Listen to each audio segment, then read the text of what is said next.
luminous, a tower of light.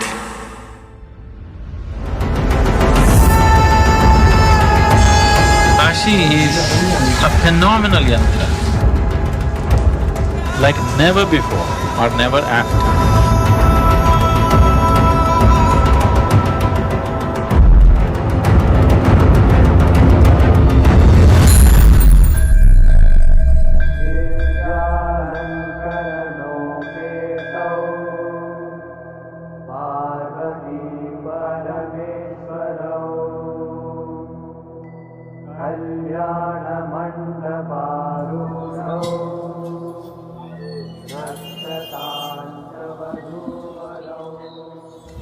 Sadhguruji, we are now taking a walk down this beautiful place where there are so many temples. So what is the significance? Like, one temple is not good enough.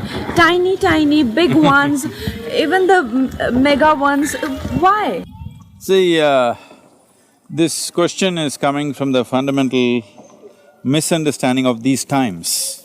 In these times, people are thinking temple is a place of worship. Temple is not a place of worship. This whole Kashi, I would say, a system called Kashi, was mainly built as a yantra. The word yantra in translation would translate itself as a machine. So today we have machines, all right?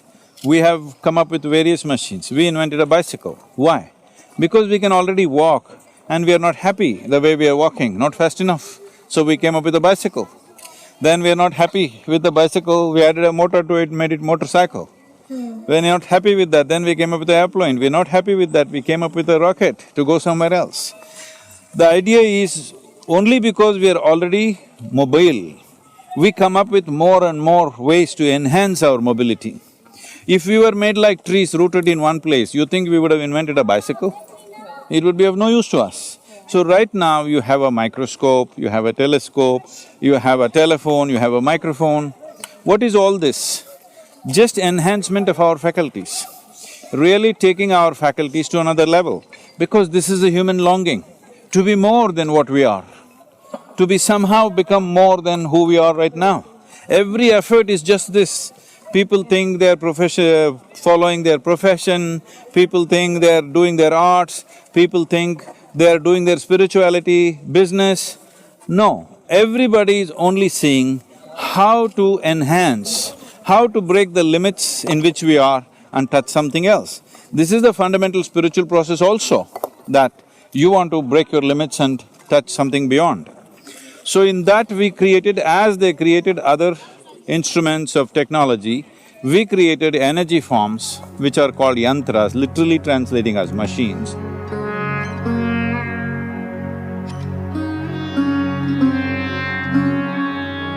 Machines which will allow you to access other dimensions of life. So these were built in that context, the entire culture is like that. We only saw our deities as windows into dimensions for which we had no access by ourselves.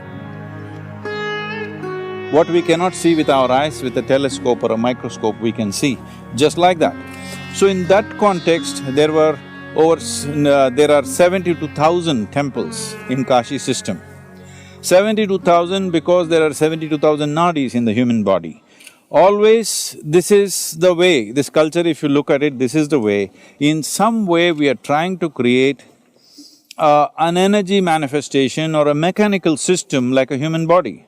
Because what is human body, what is an atom, what is cosmos, fundamentally all has the same basic design. So we are trying to manifest that. Now we are here, so why can't we just enhance this? Yes, that's what the entire yogic system is about, to enhance this to become capable. But now everybody, the whole population will not be able to enhance themselves. They will neither have the means, nor the guidance, nor the dedication to do that. So we establish a system through which they can access. If they themselves cannot enhance themselves, suppose you're capable of enhancing your vision where you can see everything, fantastic.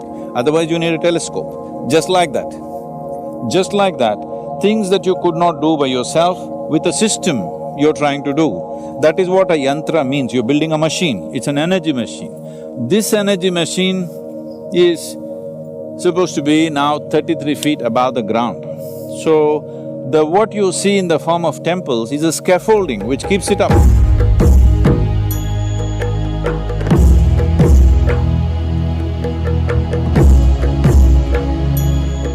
This arrangement was done so that a lot of people could be transported. So people came and they set up all kinds of methods and mechanisms.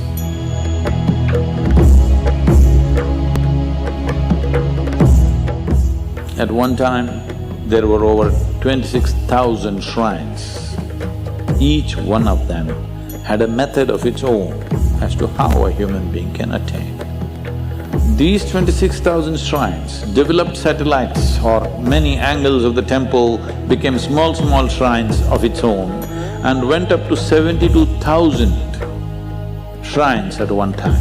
When it's in full glory, 72,000 shrines across this mechanism called Kashi. And this did not happen overnight. The basic structure happened at a certain period, nobody knows when. They said even Sunira came here looking for something. Sunira is dated as something like 40,000 years ago. Yogi Sunira, who had a dream of building an ideal teacher, a world teacher for everybody, he came looking to Kashi. That's what some texts speak about. If Sunira came, it is 40,000 years ago, he came. By then already it was a flourishing city, already it was known as a center of knowledge, that he came looking for help. Mark Twain puts it in perspective, saying that it is older than the legend. When they had not thought about Athens, when Rome was not even in people's minds, when Egypt did not exist, Kashi was. In terms of antiquity, nobody knows exactly when. Shiva came here.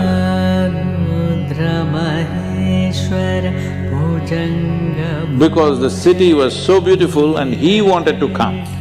So before he came, it was already a phenomenal city. So nobody really able to fix anything. Some small excavations have been made to open up a pathway. Just about 2 years ago, they discovered 3 layers of temples which were all closed down for a long period of time. This means the city has sunk over a period of time, and again it's been rebuilt one on top of the other. There are 3 to 5 layers of the city, because over a period of time, the earth kind of recycles itself. For that to happen, it may take 50, 100,000 years for that kind of movement to happen in the soil. But that has happened in this place, that old structures have sunk, new structures were built on top of it. This is not a seismologically sensitive area, they didn't collapse because the sunk structures are still intact. So it's a crazy amount of time, nobody knows how long. But the significance has lived on.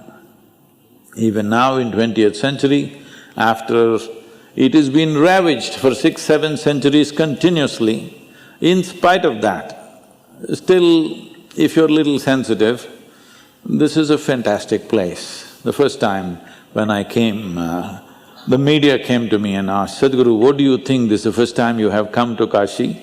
Because that's a surprise for them, I came here only first time maybe 6 or 7 years ago. A spiritual person means first destination should be Kashi, but I avoided all traditional places because my own clarity never failed me, so I didn't want to go to all kinds of places and clutter myself. So they came and asked me, "What do you think?" I said, "It's fantastic and filthy." Fortunately, in the last 2 years, a whole lot of filth has disappeared, thanks to the local administrations. They've done a good job. Largely, it's been cleaned up. that's truly wonderful. So if you clean up the filth, it'll be just fantastic. Well, can we put it back into full glory? I don't think so. One thing is, too much disturbance has happened. Another thing is, building back something like that is the fool's paradise. It has been ravaged many times. In 1194, Muhammad Ghori came and completely demolished it, razed it to the ground. It was later built up, rebuilt. A few decades later, Razia Sultana Mosque was built on the same site,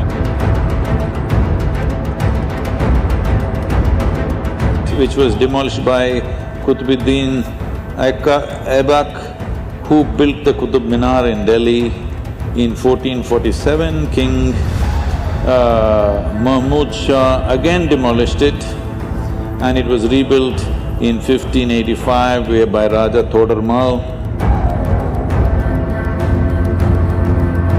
In 1632, Shah Jahan sent an army to demolish the temple, but the priests resisted and negotiated and made a deal. As a compensation, they demolished 63 other shrines instead. But today, it's the main segment where it was supposed to be, it's been shifted. But because the energy body of Kashi was 33 feet above the ground, it is still alive with some damage, substantial damage, but still a phenomenal place. Because if you want to look at it this way, this is one way to interpret, it's a home with 72,000 rooms. People could not demolish all the 72,000 rooms, so it's still livable. Only 3,000 rooms are left, so still livable. So that's how it is. But more than 3,000 are alive in the energy form. For every dimension of life, for every quality of a human being, they built a linga. This is how these temples came. For every aspect, one linga. Some extreme, some very much socially acceptable, some beyond all social acceptance, all kinds of things existed in parallel. Nobody found fault with anything. Anybody could do what they want as long as they're seeking mukti. As long as they're seeking liberation and they're sincere about it, they could do whatever they want. To tell you whatever they want, what it means. The main temple, which is the heart of Hindu way of life, one of the greatest sages of Kashi, who was known as Telugu Swami, Telugu means he's a Telugu-speaking man. But because they never introduced themselves by name, so people said he's a Telugu Swami. So when he was invited to the temple and asked to do puja, he used his own feces and urine to do abhishekam for the linga. So people got horrified. But he said, this is how I do it. I'm saying that extreme. That is the level of extremities.